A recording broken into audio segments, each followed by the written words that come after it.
लक्ष्मी व्रत हे 28 ऑगस्ट रोजी येत आहे. खूपच शुभ दिवस आहे, कारण या दिवशी राखी पौर्णिमा, वरदलक्ष्मी व्रत, वैभवलक्ष्मी व्रत, श्रावणी शुक्रवार असे एकदम येत आहे. या व्रताची मांडणी सकाळी करावी. सगळ्यात आधी स्वच्छ फरशी पुसून चौरंग मांडावा. त्यावर लाल रंगाचे वस्त्र धारण करावे आणि एक तुपाचा दिवा लावून घ्यावा.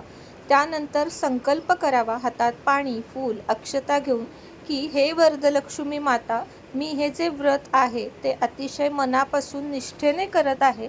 माझ्या घरामध्ये आर्थिक भरभराट व्हावी, असे म्हणून हे पाणी जे आहे ते एका तांबणामध्ये टाकावे. त्यानंतर तुपाचा दिवा, समई, धूप, दीप जे काही आपल्याला लावून घ्यायचे आहे, कारण आपल्याला वातावरण सुगंधित करायचे आहे. गणपती बाप्पांची मूर्ती तांबणामध्ये घ्यावी, कारण कोणतेही व्रत गणपती बाप्पाच्या शुभ पूजेपासूनच सुरुवात करता येते. ओम गम गणपते नमः या मंत्राचा जप करत गणपती बाप्पाची अभिषेक करून अक्षतांवर गणपती बाप्पांची स्थापना करावी. अक्षतांवर कुंकू देखील घालावे. त्यानंतर गणपतीला चंदन, हळदी कुंकू आणि अक्षता वाहाव्यात. गुळ खोबरे नैवेद्य दाखवून धूप दीप देखील दाखवावा. या शेजारीच आपण वैभवलक्ष्मीचे व्रतसुद्धा मांडणार आहोत, म्हणजे आज नाही, त्या दिवशी. त्यामुळे तशी पुरेशी जागा तिथे असण्याची काळजी घ्यावी. गणपती बाप्पाला फूल व्हावे, असतील तर दुर्वा व्हाव्यात आणि गुळ खोबऱ्याचा नैवेद्य देखील व्हावा. त्याच्या शेजारीच माता लक्ष्मीची मूर्ती अभिषेक करून ठेवावी. आता मी इथे अभिषेक आधीच केलेला आहे, कारण खूप जास्त वेळ जाईल म्हणून. आणि माता लक्ष्मीला सुद्धा हळदी कुंकू वाहून घ्यावे, अक्षता वाहून घ्याव्यात. आणि हे सर्व करत असताना ओम श्री महालक्ष्मी नमः किंवा ओम श्रीम नमः या मंत्राचा मनोभावे आपल्याला जप देखील करायचा आहे. व्रताची मांडणी इतकी साधी आहे की ती एकदम 5 मिनिटात होती. त्याच्यासमोरच श्रीयंत्र ठेवावे आणि श्रीयंत्रावर आपल्याला अभिषेक करून घ्यायचा आहे. या ठिकाणी मी आधीच अभिषेक देखील केलेला आहे. श्रीयंत्रावर मी इथे कुंकुमार्चन करून घेत आहे. अगदी 5 वेळाच मी आत्ता करत आहे, पण वरदलक्ष्मी व्रताच्या दिवशी श्रीयंत्रावर संपूर्ण लक्ष्मी सुक्त, श्रीसुक्त म्हणत आपल्याला कुंकुमार्चन करायचे आहे. कारण कुंकुमार्चन केल्याने माता लक्ष्मी खूप जास्त प्रसन्न होते. श्रीयंत्र हे माता लक्ष्मीचे आसन आहे. गुलाबाचे फूल श्रीयंत्राला वाहून घ्यावे आणि त्यानंतर गुलाबाचे अत्तर आपल्याला या ठिकाणी लावून घ्यायचे आहे. गुलाबाचे अत्तर, गुलाबाचे धूप, दीप हे देखील आपल्याला लावून सुगंधित वातावरण का करायचे आहे, कारण माता लक्ष्मीला सुगंध खूप जास्त प्रिय आहे. आता हे सगळं झाल्यानंतर एक कलश आपल्याला इथे लागणार आहे. कलशाच्या खाली अक्षता किंवा अष्टदल काढून घ्यावे. मी इथे अक्षतांचीच रास ठेवत आहे. अखंड अक्षता असाव्यात, तुटक्या किंवा बारीक तांदूळ घेऊ नये. या एका तांब्यामध्ये आपल्याला कुंकवाच्या लाल रेषा खालून वरती काढायच्या आहेत. मी का काढल्या नाहीत, कारण माझ्या या कलशावर अष्टलक्ष्मीच्या मूर्ती आहेत, म्हणून मी कुंकवाच्या रेषा काढलेल्या नाहीत. पण तुमचा तांब्या जर कलश प्लेन असेल तर कुंकवाच्या खालून वरती अशा रेषा काढून घ्याव्यात.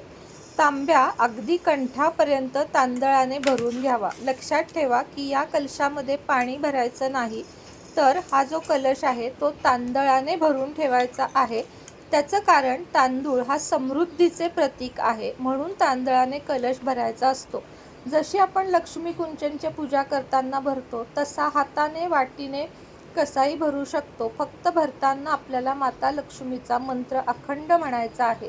ते झाल्यावर या कलशामध्ये कुंकू हळद घालून त्यानंतर एक पाण्याचा श्रीफळ आणि त्याला, इथे मी माता लक्ष्मी स्वरूप कोल्हापूरच्या महालक्ष्मी आईचे रूप देत आहे, पण ह्याची गरज आहेच असं नाही. कलशात फक्त नारळ आणि तांदूळ एवढं देखील ठेवून तुम्ही पूजा करू शकता. हे ऐच्छिक आहे.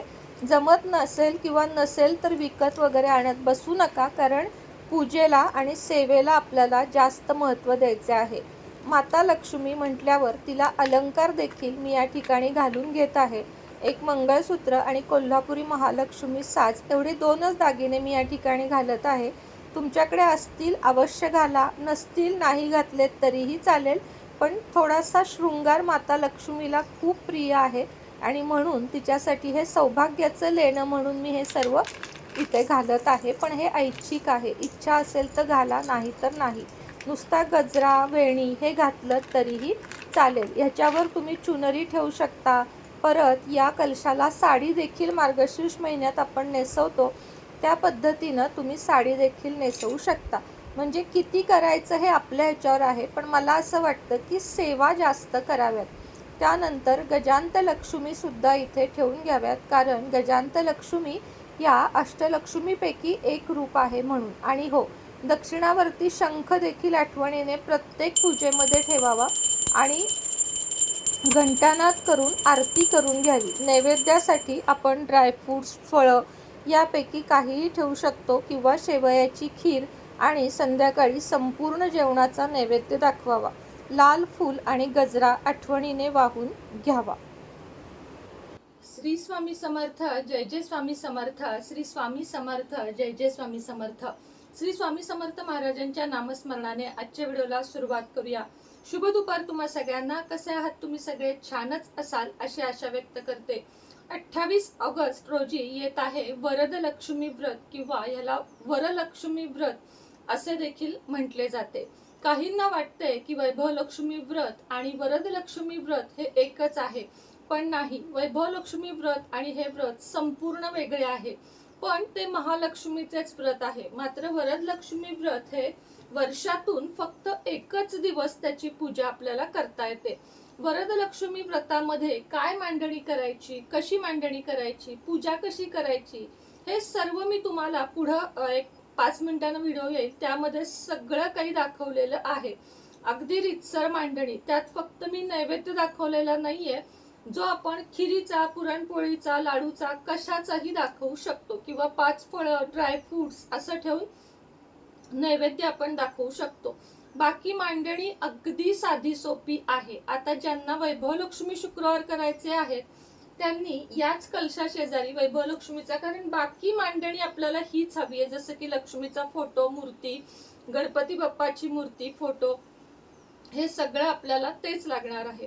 फक्त एक जो कलश आहे तो एक्स्ट्रा आपल्याला मांडायचा आहे. एका कलशामध्ये तांदूळ भरायचे असतात आणि वैभवलक्ष्मीच्या व्रतामध्ये पाणी भरायचं असतं. हा मोठा फरक आहे. या कलशाला अशी सजावट करू शकतो, वैभवलक्ष्मीच्या कलशाला सजावटीची गरज नसते. इच्छा असेल तर तुम्ही याला अगदी साडी नेसवू शकता. तुम्ही याला अजून दागदागिने घालू शकता. गजरा, वेणी हे सुद्धा घालायचं आहे. म्हणजे मी पण वरदलक्ष्मी व्रता दिवशी गजरा वेणी घालणार आहे, बाकी साडी वगैरे नाही. कारण मला कसं वाटतं की या सगळ्यात वेळ घालवण्यापेक्षा सेवा कराव्यात असं मला वाटतं. म्हणून मग मी एवढीच मांडणी करते. मांडणी अगदी साधी सोपी सुटसुटीत आणि कुठलंही जास्त डेकोरेशन नाही, पण सेवा भरपूर करायच्या. आता हे व्रत का करतात, कुठून आली ही पद्धत? तर हे व्रताची पद्धत आलेली आहे तेलंगणावरून. आंध्र प्रदेशमध्ये माता लक्ष्मीचं खूप जास्त करतात, त्यापैकीच हे एक व्रत आहे वरदलक्ष्मी व्रत. या दिवशी उपवास ठेवला तरीही चालते, नाही ठेवला तरी चालतं, काहीही हे नाहीये. फक्त नॉनव्हेज खायचं नाहीये, जे की श्रावण मध्ये लोक नाहीच खात. तर दिवसभर जय माता लक्ष्मीचा जप करायचा. ओम श्रीम नमः किंवा ओम श्री महालक्ष्मी नमः, कमलात्मक मंत्र, विष्णू गायत्री मंत्र, विष्णू लक्ष्मी गायत्री मंत्र, असा कोणताही मंत्र म्हणू शकता.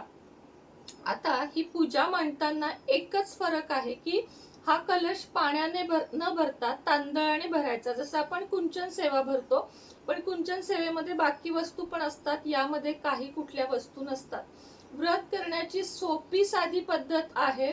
सकाळी उठावे, शुचिर्भूत व्हावे आणि ही मांडणी करून वरदलक्ष्मी व्रत मांडावे. आणि त्या मातेला आपल्याला सांगायचं आहे की आमची आर्थिक परिस्थिती उत्तम होऊ दे आणि सगळ्या अडचणी दूर होऊ दे, पैशाची भरभराट होऊ दे, एवढीच प्रार्थना करायची. हे व्रत मांडायचे. संध्याकाळी वैभवलक्ष्मीची कथा वाचायची या कथेसमोरच आणि वरदलक्ष्मीला प्रणाम करायचा. बाकी असं वेगळं काहीही नाहीये. अडचण असेल, पिरियड असेल, तुम्ही नाही करू शकत. आता महत्वाचं काय आहे? सेवा आणि नामस्मरण. नामस्मरण कुठले करायचे? ओम श्रीम नमः, ओम श्री महालक्ष्मी नमः या मंत्राचा किंवा जय लक्ष्मी माता या मंत्राचा जप करायचा आहे. सेवा कोणत्या करायच्या? श्री सुक्त, सगळ्यात मोठी सेवा. श्री सुक्त आणि व्यंकटेश स्तोत्र किमान 16 किंवा 21 वेळा म्हणायचं आहे. जाईल 1 तास जाईल, अगदी सावकाश शांत स्वरात म्हणाल तर 1 तास जाईल, पण तेवढा, कारण वर्षातून एकदाच आपल्याला हा वेळ द्यायचा आहे, त्यामुळे तेवढा वेळ काढा. आणि नाही जमलं ना, एक वेळा तरी वाचा. पण मी तुम्हाला सजेस्ट करीन की 16 किंवा 21 वेळा वाचा. फलश्रुती शेवटच्या वेळेस वाचायची, श्री सुक्ताची बाकी वेळेस फक्त सुरुवातीचं जे आहे ते वाचायचं. हरी ओम हिरण्यवर्णाम ते जे आहे ते वाचायचं. व्यंकटेश स्तोत्र 16 वेळा संपूर्ण वाचायचं. 1 मिनिट लागतो एकदा म्हणायला, 1 मिनिट ते 2 मिनिट लागतात, ते 16 वेळा म्हणायचं. आणि हे झाल्यावर महालक्ष्मी अष्टकम 16 वेळा म्हणायचं, जे अगदी नमस्तेस्तु महामाये श्रीपीठे सुरपूजिते शंखचक्र गदा हस्ते महालक्ष्मी नमोस्तुते, इतकं सुंदर आहे ना ते. तुम्हाला 16 वेळा, म्हणजे आपण सगळ्यांना 16 वेळा म्हणायचंय. या महत्वाच्या 3 सेवा आहेत, या करायच्याच आहेत. हे झाल्यावर वेळ असेल, आवड असेल, इच्छा असेल, विष्णू सहस्त्रनाम संपूर्ण नक्की म्हणा, कारण विष्णू सहस्त्रनाममुळे आपले अनेक कुंडलीतले दोष नाहीसे होतात. म्हणून विष्णू सहस्त्रनाम सुद्धा म्हणा आणि ओम श्री महालक्ष्मी नमः या मंत्राचा जप करा. बस एवढीच आपल्याला सेवा करायची आहे. दुसऱ्या दिवशी या कलशातले तांदूळ, थोडे पक्षी असतील तुमच्याकडे पक्ष्यांना घाला, अन्यथा घरामध्ये भात, मांसाहारी जेवणाबरोबर नाही, शाकाहारी जेवणाबरोबर याचा भात खाऊ शकतो. दुसरी गोष्ट म्हणजे हे जे नारळ वगैरे आहे ते गोड प्रसादासाठी आपण वापरू शकतो. या लक्ष्मीची, वरद लक्ष्मीची ओटी सुद्धा या दिवशी अवश्य भरा, कारण शुक्रवार आहे. ज्योतीची, वैभव लक्ष्मीची आणि ती मिळून 1 ओटी भरा. ओटीमध्ये खण, नारळ, जे ओटीचं साहित्य असतं, शृंगाराचं सामान, ते तुम्ही भरू शकता. बाकी प्रसन्न वातावरण ठेवा, गुलाबाचं धूपदीप लावा, गुलाबाचं अत्तर लावा आणि घरात त्या दिवशी दिवसभर मंगलमय वातावरण ठेवा. भांडणं, इकडच्या तिकडच्या, चाड्या चुगल्या, हे काहीही करायचं नाही. तर तुम्हाला आजचा व्हिडिओ आवडला असेल तर 1 लाईक, शेअर, सबस्क्राईब करा. दुसरी गोष्ट, तुम्हाला माहेरी जायचं असेल तरी हे व्रत मांडणी करून जावा, कारण वर्षातनं एकदाच येणारी गोष्ट आहे. त्यामुळं भावाकडे थोडं उशिरा जावा, पण घरामध्ये आपल्या घराच्या प्रगतीसाठी, आपल्या स्वतःच्या प्रगतीसाठी आणि वरद लक्ष्मीचा वरद हस्त राहावा म्हणून ही सेवा आहे. त्यामुळं माहेरी तेव्हाच जावा जेव्हा ही सकाळी तुम्ही पूर्ण मांडणी कराल आणि मग तुम्ही जाऊ शकता. मग आल्यावर पूजा उचलली तरी चालेल, पण सेवा करणं आणि पूजा मांडणी करणं हे महत्वाचं आहे. ज्यांचा पिरियड असेल, सुतक असेल, त्यांनी फक्त सांगितलेल्या सेवा युट्यूबला लावून त्या बघत बघत PDF काढून म्हटलात तरीही चालेल. बाकी ज्यांना त्यातनं पण नाही, आम्हाला ताई माहेरीच जायचंय, मग काहीच इलाज नाहीये, मग तुम्ही म्हणजे हे व्रत नाही करू शकत, एवढंच सांगते. श्री स्वामी समर्थ.